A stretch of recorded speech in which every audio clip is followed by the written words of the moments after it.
Okay, the rules are very simple, so pay attention. The task: blitz through as many statements in 30 minutes. The panel will give their opinions on each statement, but they will have to work together to agree or disagree on the statements before moving on to the next. Your panel for episode 4. From the 70s Newtown, via Wales, the President, David Lloyd. From the Buckeye State, the Liberator, Travis Fowler. From the University City, the film fan, it's Jamie Stockham. Welcome to the run-in.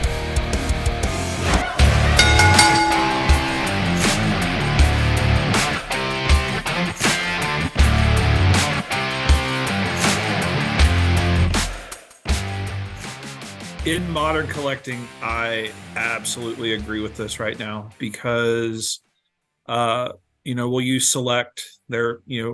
One person can have 3 different cards, whereas back in the day, a superstar got one, maybe, like a posed card or a studio card and an action card. And now with parallels and inserts, I feel like everyone is more picking towards getting who they want and what they want of who they want, instead of, hey, let me knock out this entire set of this particular series.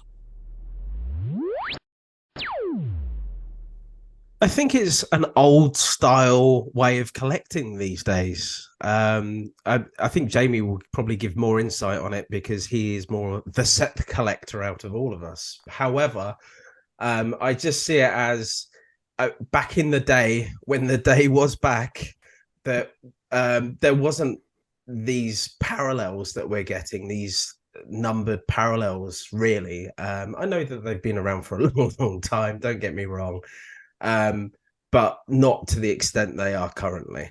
And the innovation of the parallels have become weird and wonderful, as well as the relics as well.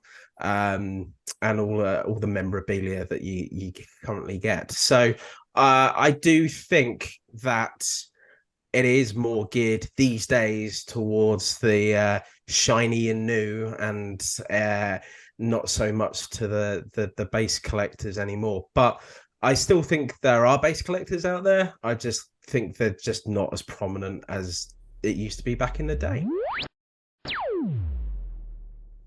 I think base sets in themselves, I think the whole hobby has changed so much and makes it that much harder for a base set collector. I mean, talk about 10 years ago, like you used to get a base set in every hobby box. So you get a hobby box, you get a full base, and then maybe some special cards within it. Now you can go through a hobby box and not even get a full base set. So that just shows you how that's changed. And I think as well, like a lot of base set collectors, even between the circle of people I know who collect base sets, yes, we trade between one another to collect that set. But a lot of people are going after a single parallel and then chasing that parallel base set. So I think the actual raw base has just changed, and it becomes really just fodder for the special hits now, doesn't it, really? It's kind of moved away from what it would have been 20, 30 years ago. So I agree. I don't think it's the same as what it once was, and it's a lot harder for people, even if you're a master set collector, to try and get all of those bases. It's not a possible task anymore. The hobby has changed and moved away from that kind of collecting, really.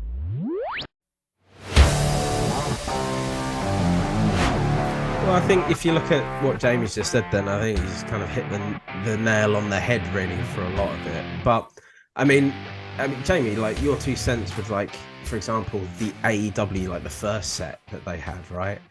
Let's use an example before we decide. And I think we're all going to go on the same level here. But you look at the AEW set, regardless of the amount of parallels and God knows what else that they have with it, and the numbering and stuff like that, the actual, like, the inserts themselves, trying to pick up everything, as well as, you can add in the short prints to that as well. It's just so difficult to do these days. Yeah. I mean, I know that you're still collecting AEW Series 1, like 2021. Yeah. And you're still trying to collect the full set. And it's just, I'm not saying it's impossible, but 2 years on, you're still not there yet. And you've put so much work into it as well, right? Yeah. I think that's the main thing. Like, as a final comment for me, like, in the old days of being a master set collector, that was a lot easier to be a master set collector. You got your base, your chase, your inserts, and then a few relics.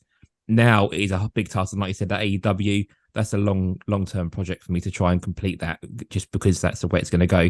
I think if you are a base set collector, everyone needs to buy from the secondary market. You know, you get these breakers who don't care for base, and then you can pick up a base set of 90 cards for less than $10. So, you know, there are collectors who can get those and won't rip them themselves. And that's the way that part of the hobby's going, really. You know, people don't see any value in them, and base set collectors still can get them cheap. So, yeah, swings and roundabouts. But yeah, the hobby has changed, definitely.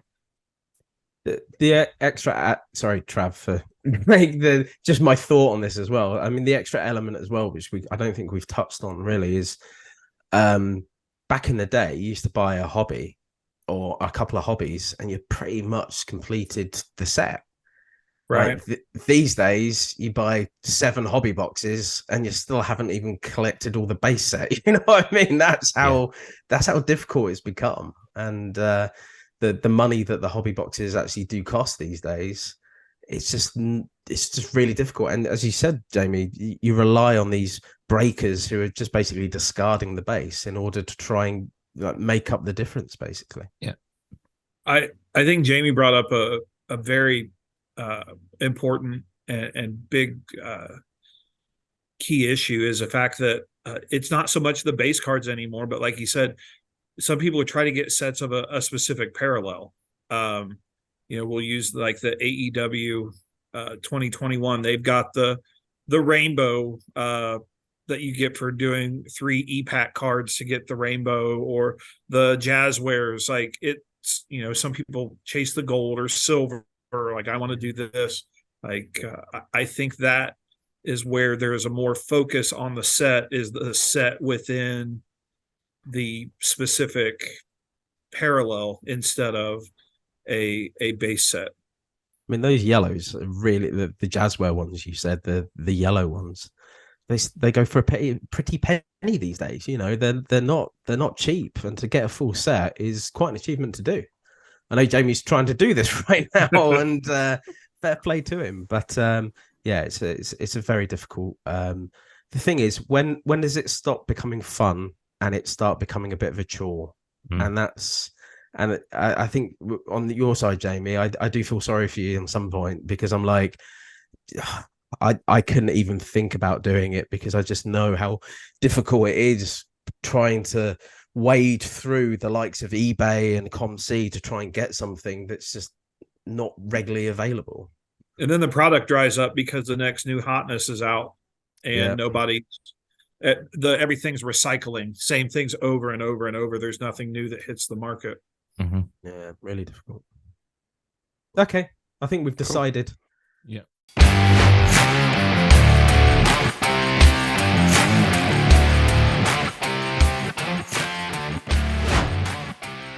Easy answer. Yes. Next question, please. I mean, how can you disagree with it? I mean, the majority of the collectors, I'm trying to be very politically correct when I say this, right? The majority of the collectors within the hobby are men. It's not very well balanced to men and women, right? So a lot of the men like a lot of the women. I'm sure a lot of the men still like a lot of the men as well, but for very, very different reasons. And they collect their cards and with certain women that they like. And because certain people like those same cards as well, it pushes up the prices for them. And it's very, you know, you can see it within the hobby that certain people demand certain value because they're more popular. And when you look at it across the board, it's always the very pretty women who are the most expensive to go in the hobby, right? So hence they are the most popular. I would say as well that, I mean, when I started in the hobby, let's say 3 years ago now, I was looking at the hobby, and it took me a while to figure out who to PC. I mean, Dolph Ziggler I was like one of my favorite wrestlers, Bret Hart. But when it came to the women, I just didn't really know who to PC, to be honest. But when I went on to Top Slam, as it was, bring back Top Slam, everybody, please. There's a statement. Bring back Top Slam. But when I went on to Top Slam, everyone was hoarding Alexa Bliss. I couldn't believe that how popular one person was. And I didn't really see that on the card side, basically, because you don't really, like, unless you know so many collectors, you're not really going to see it, basically. And I think Top Slam was a good indication of who are the most popular people. And the Top Slam, definitely the most popular people to collect were women. And at the top of that pyramid was Alexa Bliss. And I would be foolish to say that people were collecting Alexa Bliss because of her wrestling ability. I do not think so. So I do think sex sells. I've got to totally agree with Lord as well. Like, being in amongst the hobby, you see, you know, especially in more recent times as well, as people become more monetized with collecting cards, you see whose prices are being pushed up. You see on breaks what spots are going for the more expensive spots and which ones aren't going for expensive spots. And you also see people in the hobby, and even like within wrestling, who have done nothing in the industry, but they've got a nice face and a nice body, and their cards are still very expensive. And it's not because people are prospecting, it's because they're sexy looking cards, and that is basically all it comes down to. And you even go back in time and look at even autos of legends, you know, not saying they're sort of unpretty, but you got your likes of like your Tories and your Ivories and your Jacquelines. Their autos are going for $50, $60, but your Trish Stratus's, your Tories, your Stacey, Keeblers, you know, they're still in 3-4 figures. So it just does show you like what people are buying for, and sex definitely sells. Yes, absolutely. Sex sells. And to what Jamie said, you know, a couple examples last year, Nikita Lyons, I fell victim to that. I have a handful. Her break prices were through the roof. This year on Select, Lola Vice hasn't done hardly anything, but her card is 40, 60 bucks. Also, recently I went to a comic convention where wrestlers were at. Hacksaw Jim Duggan, Sergeant Slaughter, the Hardy Boys, Dolph or Nick Nemeth, Mick Foley, all had decent lines, but the biggest lines, Trish and Lita, hands down, hand over fist. And to what Dave said, it wasn't young girls going up or girls going up and saying, hey, I, idolized you for your wrestling ability on that Monday Night Raw main event, Team Bestie. It was a lot of 30 to 40-year-old men that were there to buy whatever scantily clad 8x10 creepy hovering arm Polaroid that they could take without touching them or trying to touch them. So it comes with the territory. It's the same thing like comics, girls in comics that are drawn sexy sell more than Batman. So when your clientele is 98% middle-aged men and these women wear next to nothing, it's an easy sell. Nope. I think we all agree that it was red-blooded males. We've spoken about this before, Travis, many times. I mean, shout out to obviously Johnny Tancredi as well. He always calls them perv collectors. We have to say that as well. But but when we've talked about it, like your analogy that I love, to be honest, and you say, look, I grew up in the 90s with Pamela Anderson, big boobs and blonde hair. That's what I grew up with, right? Yeah. And I don't think that philosophy of life is going to change with men anytime soon, because that's sadly or regrettably, or that's the way it is, or brilliant for some cases, that's what it is. And I don't think it's going to change. It would be good to get the woman's perspective on this. We always say this, don't we? When we ever talk about this kind of subject, it'd be great to get the woman's perspective on what do they see as when we ask the same statement to a woman, what would they say as well? I'd hope they would say the same thing. But I'm going to disagree with something you two just said. It was all about Jet from Gladiators, not just Pamela Anderson. So yeah, true. Let's mix it up here a little bit. That is true. But no, I think we're totally on the button here. And also, I think people who aren't collectors also do know that this is the cards to pick up and these are the ones to sell. Like it's just common sense that you do see people make profit this way. So yeah, totally agree. Sex sales. I was on a break last night. I picked up Lola Vice because she was a cheap break price, and I knew that if I picked up a big card of hers, I'm going to make a lot of money. You know what I mean? So yeah, point proven. Yeah. Another little small thing about it, we collect the cards and we look at the cards. Yeah. When you're looking at them, don't you want to enjoy looking at the cards instead of, maybe in Travis' secret box? Jinder Mahal. Or Hacksaw Jim Duggan. Jim Duggan. Greg the Hammer Valentine. I mean, that's not the blonde we're all looking for, not Greg the Hammer Valentine. Get your secret box to go through.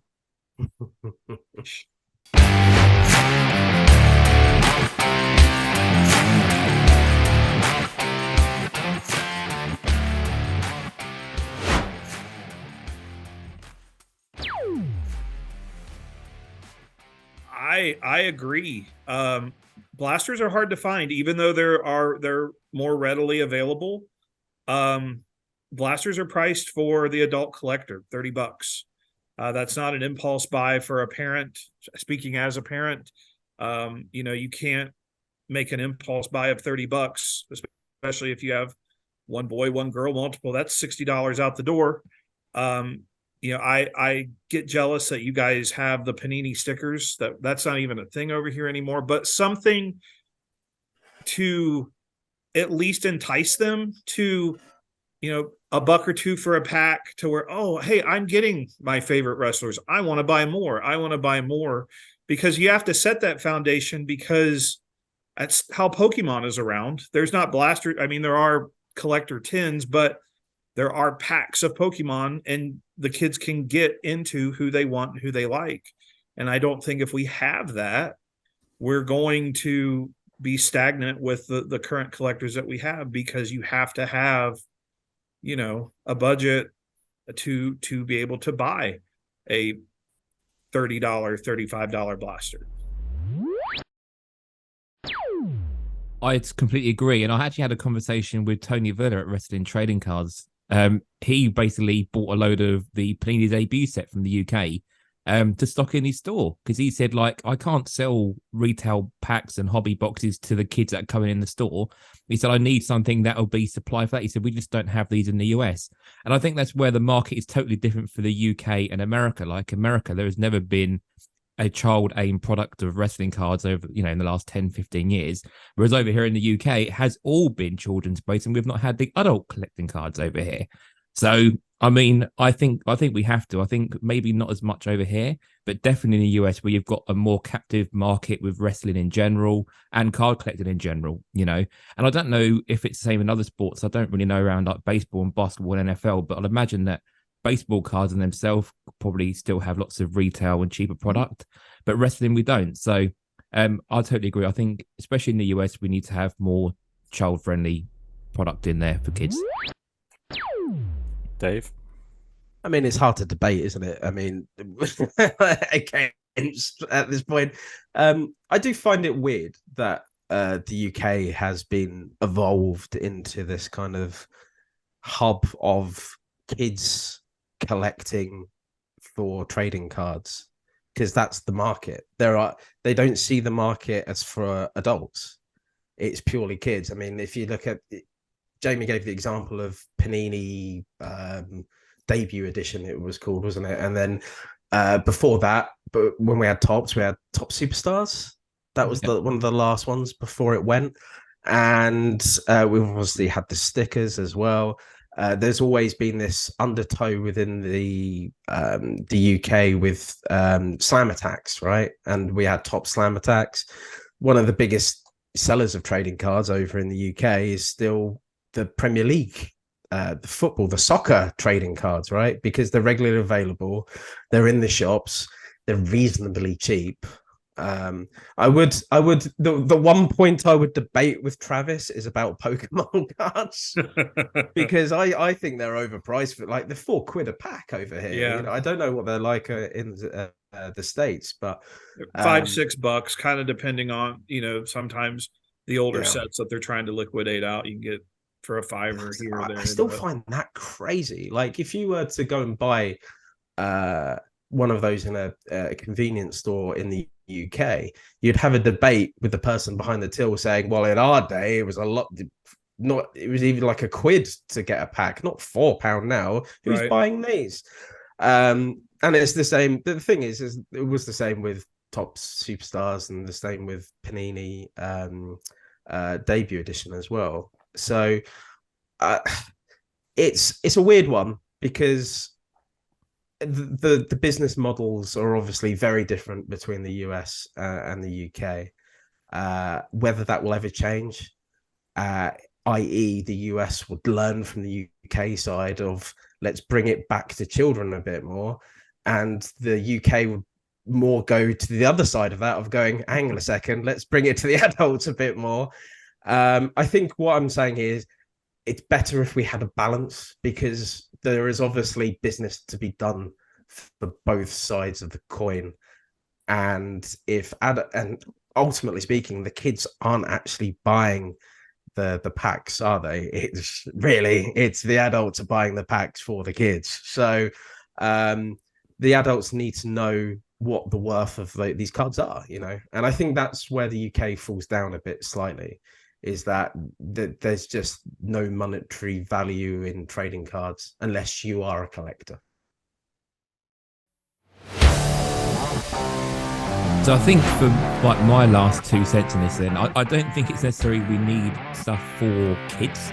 Just that there are different side things here. Yes, maybe you want a cheaper set that isn't there for hobby collectors. But I think if you make an affordable one, which is on a slightly cheaper card stock, so that kids can just get them in their set, and there'll be no autos or relics in it, just something that kids can pass around the playground, just do it on cheaper card stock, and I'm sure you're going to sell just as many as you could if you've done more hobby sort of quality stuff for adults. So I think there's room in the market for both, but it just needs to have Panini or Topps to actually double head and make it a worldwide product, not just a UK product or something like that. But yeah, definitely think there's growth in there for kids.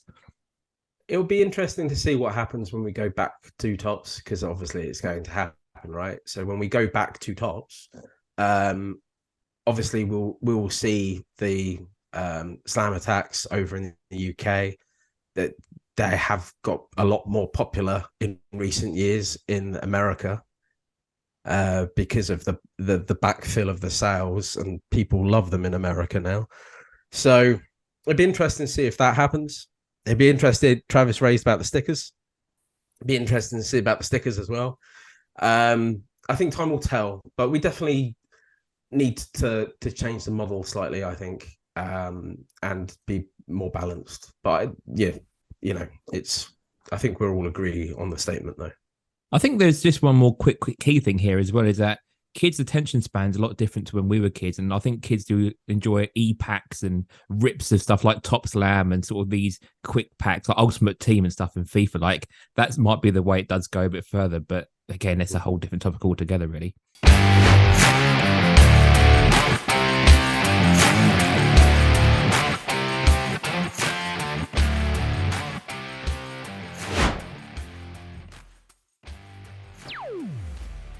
I don't think it does. I think people who are getting cards signed at conventions are doing it because they like that wrestler. They're not really doing it to sell it on. I assume there is probably a market of people doing 12 signings of the same people and selling them on, but I don't think it affects hobby prices of auto pulled cards. I think there's a totally different thing there altogether, really. I think if I was to get an autograph signed for someone at a convention, that would be because I wanted it in my collection. I don't think that hurts hobby prices.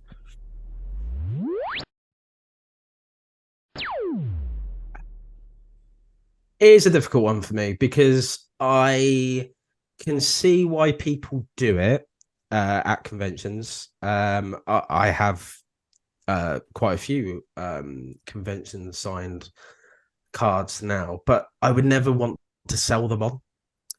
And I see a lot of people on eBay trying to sell them on without getting them graded, like certified that it was that person's signature, which just leads to a lot of fakes, right? And I think that is ultimately, I think that one of the down points of it is if you get them signed in person versus someone just trying to make a buck by signing them themselves. I think that's the difficult one. But versus the cards and the autograph cards themselves that come from packs and boxes, I think they're very separate things. I don't think they hurt too much because the prices on autograph cards, I would say, they never get hurt because someone's going out and signing a hell of a lot of cards, right? So, for example, like The Undertaker, for one, right? His cards at conventions are high price anyway, and then versus his autograph on a Panini card, I've never seen those prices for the Panini cards go down just because he's signing at conventions. So it's a difficult one to say yes or no to, really, because you can never be 100% sure across the board how it affects everything. But my gut feeling is that it doesn't really hurt per se, but it is a difficult question. I don't think it hurts the price necessarily. I think it hurts, like, I'll say it, like, it hurts your feelings because it's like you would much rather the Legends hit, at least here in the States, the comic conventions a lot more than anybody currently under contract. So if you're wanting to pull an autograph and you get, like I said, example, Sergeant Slaughter or Hacksaw, a guy that is constantly still making the circuit, making the rounds, it hurt your feelings sounds very juvenile, but it's like an amount of disappointment. It's like, really? Like, I got Charles Papa Shango. He was just a horror hound or what, like a week ago, I could have done that. So I guess not so much the price, especially with the lower numbered, but I feel like the autos should maybe not be the lower tier Legends because they're out there still hitting the towns, making the rounds, and make the autographs a little more special, not as like crazy as Upper Deck and rare, but have a tiered Legends list for autographs.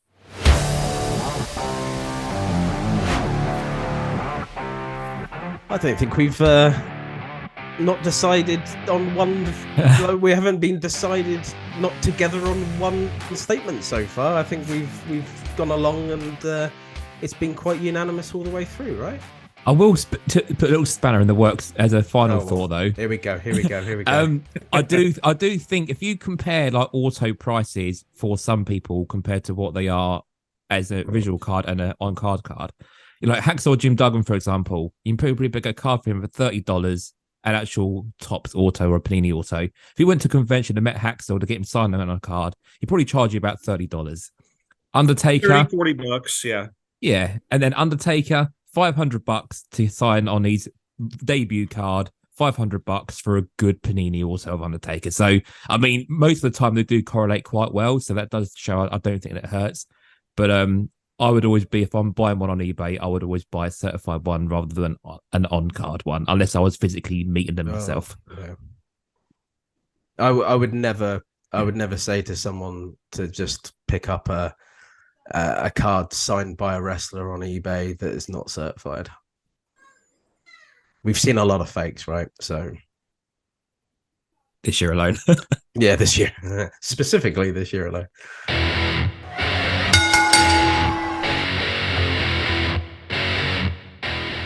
Find me on Twitter, tfowler1.